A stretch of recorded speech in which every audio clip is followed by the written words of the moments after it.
How to add the GIF in WhatsApp profile. Hello everyone, my name is Smile and in this video I'm going to show you how you can add the GIF in the WhatsApp profile. So to know how you can do it, watch this video till the very end.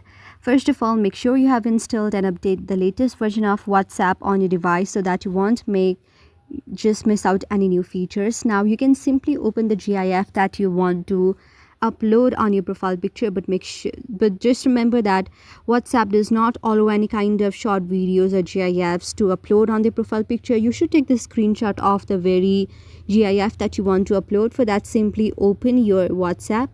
After you open your WhatsApp, simply go to the setting option as well and make sure you give all the permission there. After you give all the permission, open your WhatsApp tab on the very profile section, and then you can simply head into the camera section on the top right side. Go to the setting option, tap on your profile option, go to the camera option, and then set the profile picture that you have just screenshotted and from your gallery. That's how you can do it. I hope you like the video. If you like the video, then please do hit the thumbs up and subscribe button, and also comment in the comment section below. Thank you for watching.